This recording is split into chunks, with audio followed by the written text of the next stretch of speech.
Вітаю, друзі! Ну що, якщо ви забули про династію, династія вирішила нагадати про себе. І ні, мова не про Вову, ну того, який не знає, для якого Вови будують дім в династії поряд з домом Андрія, Міндіча і Чернишова. Це значно цікавіше. Вчора НАБУ і САП повідомили про нову підозру у справі Мідас.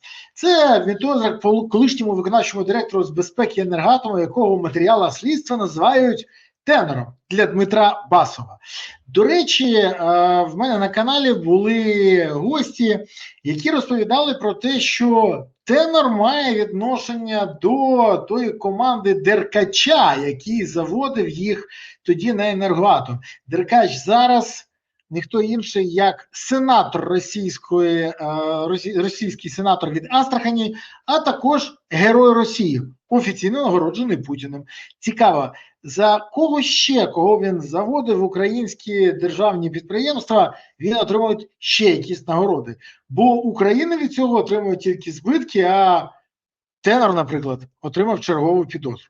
Йому інкримінують відмивання грошей. Він легалізував понад 30 мільйонів гривень. За ті кошти експосадовець придбав 2 люксові автомобілі Mercedes-Benz загальною вартістю понад 8 мільйонів гривень. До речі, звернули увагу, що за не всіх схиблені на цих Мерседесах.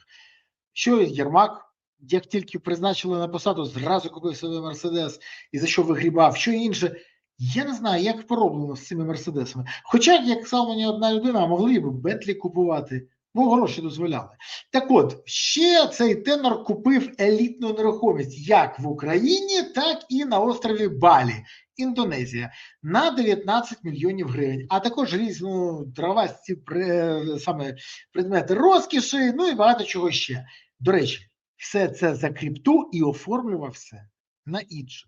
Але НАБУ каже, що може довести провину і те, що це гроші, які не просто незаконно отримані, а й витрачені незаконно на ці активи. Але треба ще згадати, бо зараз, бачите, ми згадали, що це було все за крипту.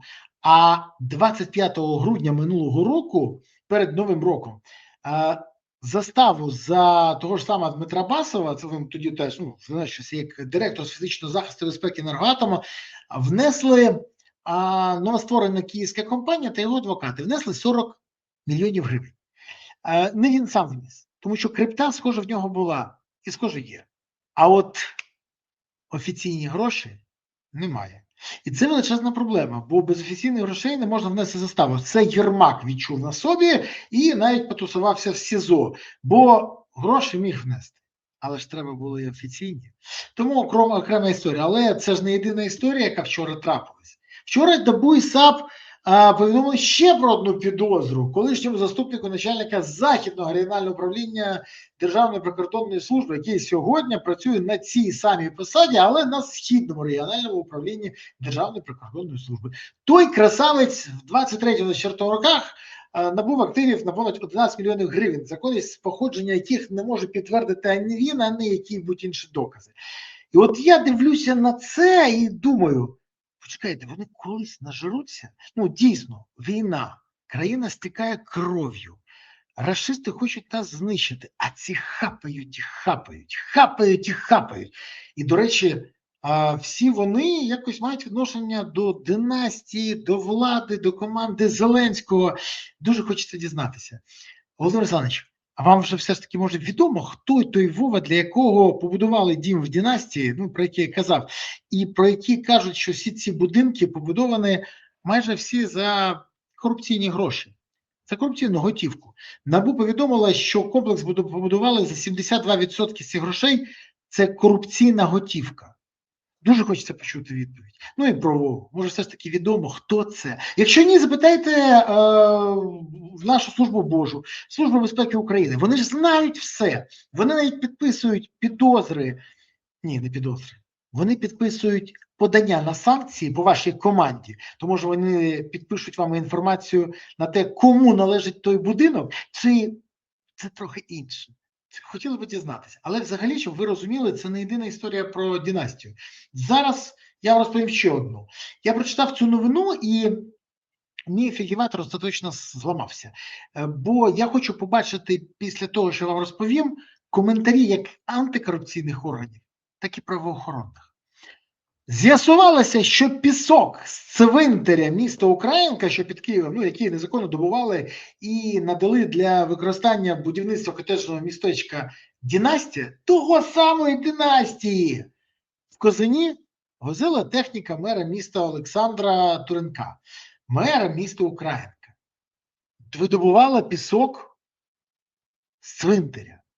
Гаразд, там Єрмак щось пишуть, практикував, якісь кукли Вуди, ходив до цієї Вікторії феншуй офіс. Але мер міста. Що я читаю? Коли я прочитав про це, я в шоці. Але про це йдеться в розслідуванні Бігус.Інфо. І я вам відверто скажу, я коли прочитав далі, я просто прифігів. Бо влітку 22-го року, ще раз кажу, війна, розпал контрнаступу, Україна б'ється. А тут Українська міська рада укладає договір на організацію благоустрою міського кладовища з приватним підрядником. Під час робіт використовується техніка, яка належить меру міста Олександру Туренку. В той же період правоохоронці почали розслідувати факт незаконного видобутку і вивезення піска з об'єкту на Династію. Тоді з'ясувалося, що згадана мерська техніка завозила пісок на будівельний майданчик котеджного містечка Династія. Тож у якогось Вови, Андрія Міндіча і Чернишова дома стоять реально на кладбищенській землі, на землі складовища. Я не знаю, що в голові у цих людей. Я відверто не можу зрозуміти. А Династія, яка, за даними слідства, будувалася для найвищого оточення президента Зеленського, як я сказав раніше, побудована за корупційні гроші. От я дивлюся на всю цю тотальну корупцію і просто офігіваю. Тоді в липні 22-го року правоохоронці вилучили журнал в'їзду-заїзду техніки на територію майданчика Династії, а разом з цим здобули і відео, яке свідчило про доставку піску самоскидами, що належить саме Туренку. Вони всіх залучили. Це якесь організоване злочинне групування. Цікаво, що родина Туренка має давній зв'язок з родиною колишнього керівника Офісу президента Андрія Єрмака, для якого, за версією правоохоронців, і зводився один з будинків Династії. Ще у 2010 році Єрмак переписав одну з своїх компаній на дружину Туренка Ларису. Про це теж зараз пишуть українські ЗМІ. І от я дивлюся, мафія, реальна мафія. Пісок з цвинтаря для будівництва Династії возила техніка мера Українки, якому нині дали підозру за схему з землею. При цьому тут ще один з Династії, тут. Вам не здається, що ця організована злочинна група фактично використовує всі ресурси країни для свого персонального збагачення? І тоді в мене тільки одне запитання. От скажіть мені, будь ласка, чи зацікавлена ця група в тому, щоб в Україні змінилася влада після закінчення активних бойових дій? Бо вони ж тоді всі будуть притягнуті. І навіть Вова, який Зеленський, повинен сказати, це його будинок чи не його, хоча і так всі знають, чий це будинок. І тоді одне єдине запитання. Якою ж цинічною потрібно бути людиною, щоб завозити собі під час війни навіть не те, що складовище цю землю, а будувати на корупційні гроші, знаючи, що ці гроші можуть бути використані для того, щоб дати відсіч ворогу. Я не знаю, як це коментувати.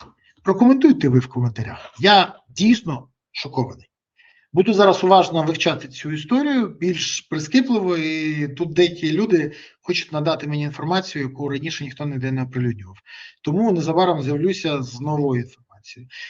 Про це буде в інших сюжетах. А ви не забувайте підписуватись, ставити вподобайки, коментувати, поширювати відео. А головне, не забувайте підтримувати ЗСУ, донайте на ЗСУ, приєднуйтесь до ЗСУ, допомагайте ЗСУ. Бо ЗСУ – це запорука того, що Україна є майбутнє. Сили оборони України – це запорука того, що Україна є майбутнє. Тож гуртуємося всі навколо ЗСУ і Сил оборони України, щоб у України було гідне майбутнє. Дякуємо. Па-па.